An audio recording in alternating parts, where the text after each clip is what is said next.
Fala, galerinha, vamos lá? Vamos trabalhar mais um dos nossos conceitos?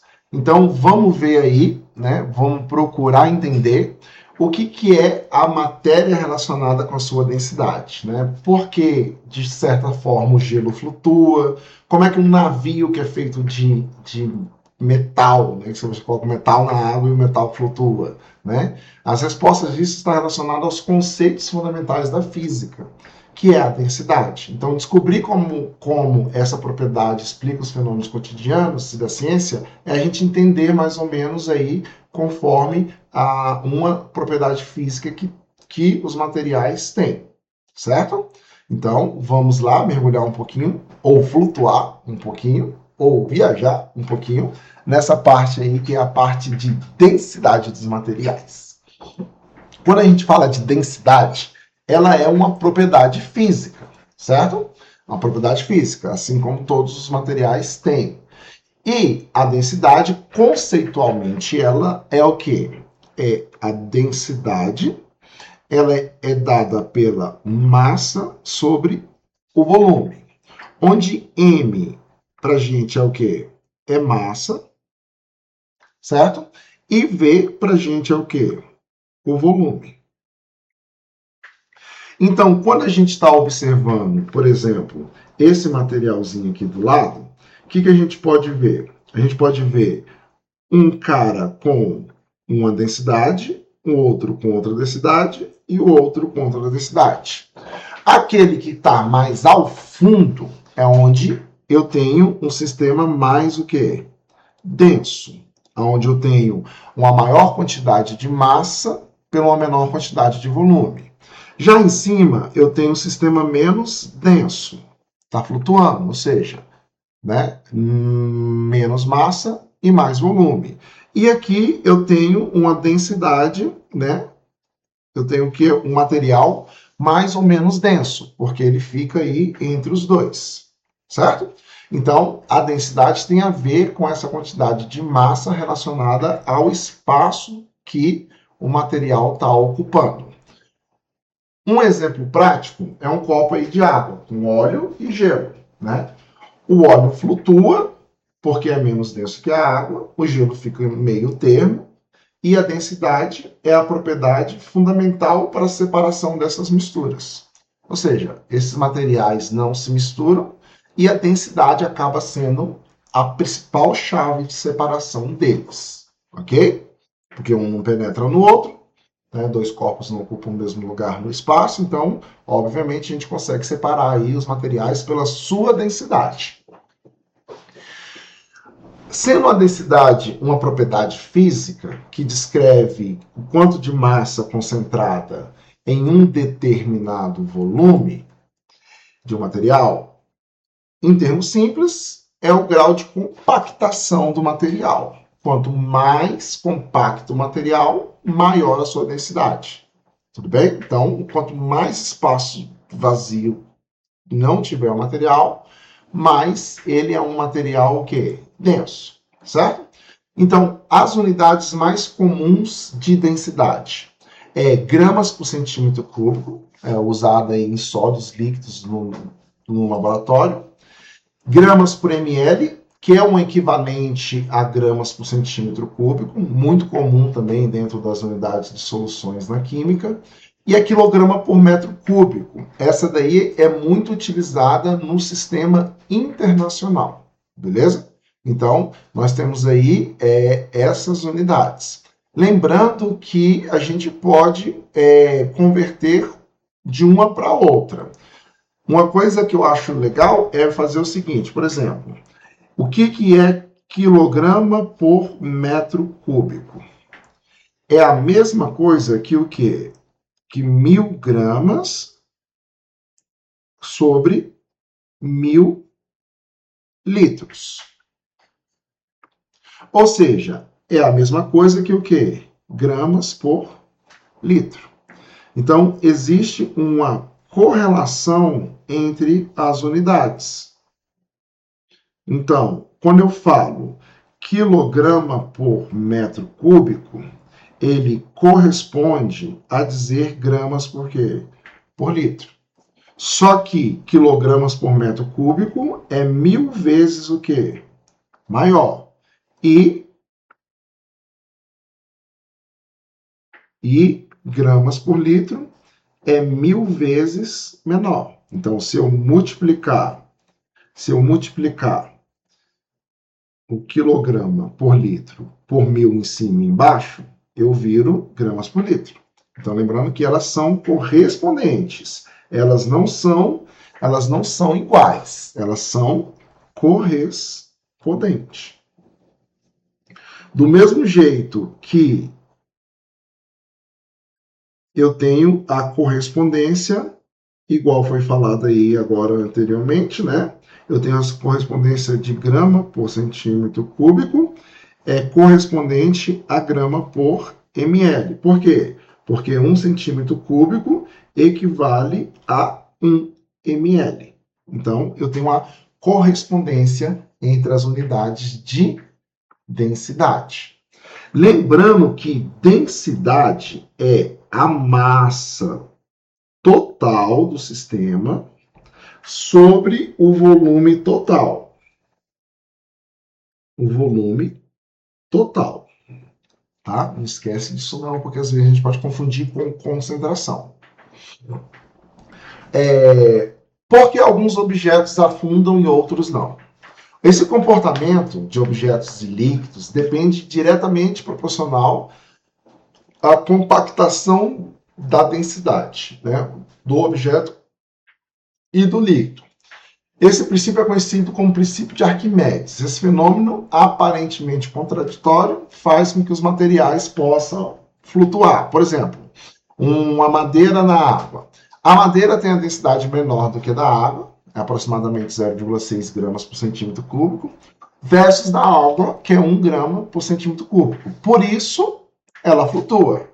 Ela desloca um volume de água, cujo peso é equivalente do seu próprio peso, e aí ela consegue ficar ali em cima da água. Que é o princípio de Arquimedes, ele desloca um volume relacionado ao peso. Já, por exemplo, o chumbo na água, o chumbo possui uma densidade muito superior à da água. O chumbo tem uma densidade de 11,3 gramas por centímetro cúbico. Então, como ele é mais denso, ele afunda completamente dentro da água. Desloca menos água do que precisaria para flutuar. Ou seja, o volume de água que ele desloca não é exatamente o volume da massa da água que ele deslocaria. Então, ele acaba afundando mesmo. E aí vem a mágica da brincadeira, né? Então, por que diabos um navio que é feito de ferro flutua? A resposta é o seguinte. O navio é feito de metal, né? Embora o aço tenha densidade de 1,8 gramas por centímetro cúbico, o navio possui um formato que aumenta o volume total dele. E esse volume faz com que a densidade média do material fique abaixo da densidade da água, permitindo com que ele flutue. Então, eu construo ele de forma que ele desloca a água, mas ele fica com a densidade média menor do que a da água. Lógico, não pode entrar água, porque se entrar água, Titanic afunda. Beleza? Então, a ideia do navio é justamente essa. Eu aumento o volume dele e aí a densidade média dele fica menor do que da água, o que faz ele flutuar. Agora, porque ele não vira, não desvira, aí é a parte de engenharia. Beleza? Então tá bom. Outra coisa, fatores que podem influenciar a densidade, né? A densidade das substâncias, geralmente elas não são fixas, elas podem sofrer algumas influências, né? Das suas condições físicas. Por exemplo, da temperatura, né? Então a temperatura pode dilatar o material, pode aumentar o volume do material. A massa permanece a mesma, mas o volume aumenta. Isso faz com que a densidade do material ou do objeto diminua. Então, o que nós temos aqui como propriedades que pode alterar? Como eu falei, temperatura. O aumento da temperatura geralmente expande os materiais. E quando o material expande, acaba que o volume aumenta, mas a massa permanece a mesma. Isso faz com que a densidade dela diminua, né? Com exceção notável da água, né? Porque a água ela tem uma contração máxima entre 0 e 4 graus Celsius. A pressão também, né? Comprime as substâncias, produzindo um volume ocupado pela massa. Os gases sofrem esse principal efeito, né? Você comprime ele e a densidade acaba aumentando. Mas isso geralmente para gases, né? Com a pressão. E o estado físico. A mudança de estado altera drasticamente a densidade. O gelo sólido é menos denso que a água líquida. Por isso ele flutua. Já na maioria dos materiais, o comportamento é o oposto. É porque quando a água congela, ela gera espaços vazios dentro dela. Já os outros materiais, quando vão para o estado sólido, eles compactam. Então a água gera espaço vazio, por isso ela flutua. Mas os outros materiais, eles compactam, ou seja, eles acabam se tornando mais denso, por isso que eles acabam afundando. Uma das curiosidades que a gente pode colocar aí é justamente isso. A água atinge sua máxima densidade em menos 4 graus Celsius.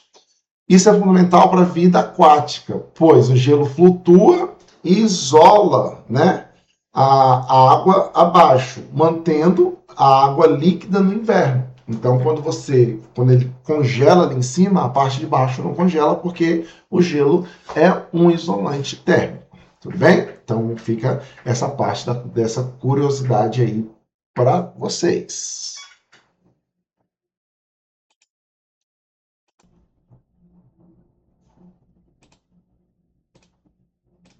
Já agora, a gente pode trabalhar aí com a parte da aplicação dentro do mundo real, né? O que de fato no mundo real nós temos relacionadas à densidade, né?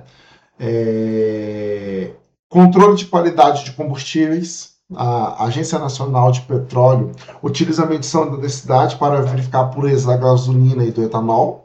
O combustível adulterado apresenta densidades fora do padrão, então a bolinha de densidade, se ela afundar demais é porque tem álcool, se ela subir demais é porque tem gasolina menos álcool. Então isso revela aí uma adulteração do material. A densidade da água pura é de 1 gramas por centímetro e é a referência universal. Identificação de substâncias com cada material puro possui uma densidade específica e única, tipo uma identidade digital, né?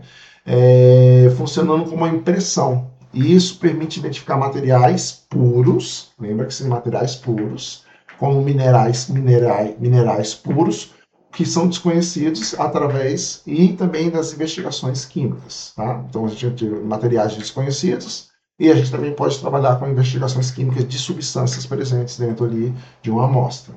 Uma coisa que a gente pode falar da densidade, de uma elevada densidade no mundo real aí, é o chumbo, que é um dos metais mais densos, né? 11,3 gramas por centímetros cúbicos. E desastres ambientais como o petróleo, que acontecem muito, né? O petróleo é menos denso que a água, então ele acaba flutuando na superfície, formando uma camada de bloqueio de luz solar, que compromete aí a fotossíntese das águas e a sobrevivência do mundo marinho.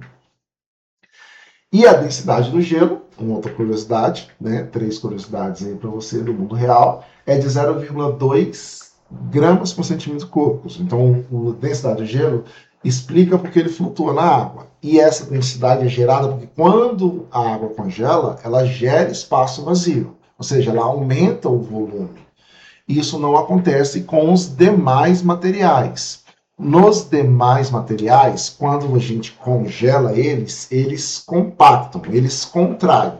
E no que eles contraem, a densidade acaba aumentando. Então, isso faz com que os materiais acabem o quê? Acabem por, no estado sólido, serem mais densos. A água tem essa anomalia porque ela acaba gerando um espaço vazio dentro dela, a qual aumenta o volume do gelo e isso faz com que ele fique menos denso. Por isso, essa densidade dele é uma densidade menor do que a densidade da água.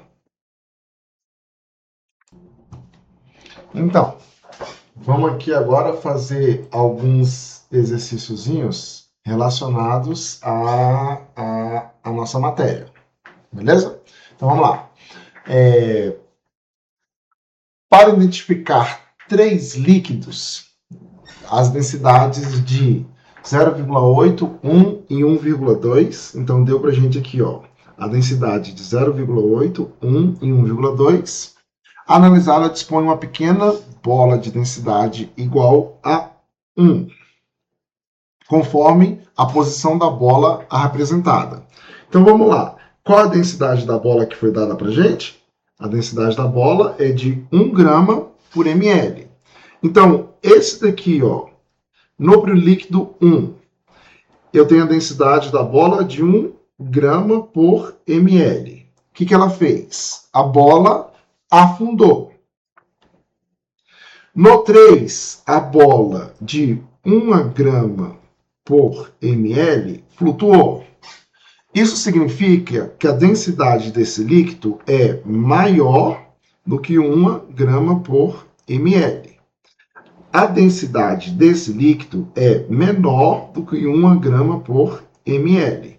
E aqui é aproximadamente 1 grama por ml, porque ficou no meio. Então, o recipiente 2 tem a densidade 1. Então, lá, ele colocou respectivamente. Então, bora lá. Bora fazer as coisinhas respectivas. Laranja. Então, pote 1, densidade o quê? Maior. Então, o pote 1 é o cara que vai ter que ter a densidade menor do que 1 grama. Então, tá aqui. O pote 2 é o cara que vai ter que ter a densidade igual a 1. Ficou certinho, né? E o pote 3 é o cara que tem a densidade igual a 1. Então, a alternativa correta, letra A. Essa aí foi facinha, né? Beleza? Agora, bora para uma melhorzinha. Né? Uma um pouquinho mais dificilzinha aí, ó. Uma moeda, as moedas despertam interesses de colecionadores numismatas e investigadores há bastante tempo. Uma moeda de 100% de cobre, circulante no período do Brasil colônia, pode ser bastante valiosa. O elevado valor gera a necessidade de realizar testes que validem a procedência da moeda, bem como a veracidade da sua composição. Sabendo que a densidade do cobre metálico é de 9 gramas por centímetro cúbico, então vamos lá, densidade. A densidade do cobre é de 9 gramas por centímetro cúbico. Um investidor negocia a aquisição de um lote de moedas A, B, C e D, fabricadas supostamente 100% com cobre. A massa de 26 gramas, 27 gramas, 10 gramas e 36 gramas, respectivamente. Então, vamos lá. A massa do A é quanto? É de 26 gramas. A massa do B é de 27 gramas. A massa do C vale 10 gramas. E a massa do D vale 36 gramas. Beleza. As moedinhas. Considere que o objeto de testar a densidade da moeda foi realizado um procedimento em que foram sequencialmente inseridas uma proveta contendo 5 ml de água. Então, a proveta tem aqui, ó, 5 ml. Quando eu inseri a moeda A, ela subiu para 6, 7. Então, ela subiu 2 ml. Então, o volume da de A é igual a 2 ml. Depois eu coloquei a moeda B, aí subiu para 8, 9, 10. Então, saiu de 7 e foi para 10. Então, o volume da de B é o quê? 3 ml. Certo? Depois, eu joguei a moeda C, aí foi para 12. Então, o volume da moeda C é de 2 ml. E, por fim, jogou a moeda D, que subiu para 13, 14, 15, 16. Então, 1, 2, 3, 4. o volume da moeda D é de 4 ml. Ele quer saber qual moeda o investidor adquiriu. Qual moeda de fato vai ser uma moeda de quê? De fato vai ser uma moeda de cobre. Então tem que bater a densidade do cobre. Então, primeira moeda. Densidade da moeda A vai ser o quê? 26 dividido por 2. Então dá uma densidade de 13 gramas por ml. A densidade da moeda B vale quanto? 27 dividido por 3. Então dá 9 gramas por ml. A densidade da moeda C é 10 dividido por 2. Dá quanto? 5 gramas por ml. E a densidade da moeda D é de 36 dividido por 4. Dá 9 gramas por ml. Então, o nosso comprador deverá pegar em seu lote as moedas B e D, porque as moedas B e D são as moedas que correspondem à densidade do cobre. Beleza? Tá vendo aí um jeitinho de usar a densidade? Certo? Então, espero que vocês tenham aproveitado bem essa aulinha aí de densidade e que vocês possam fazer mais alguns exercícios aí relacionados. Um grande abraço para vocês.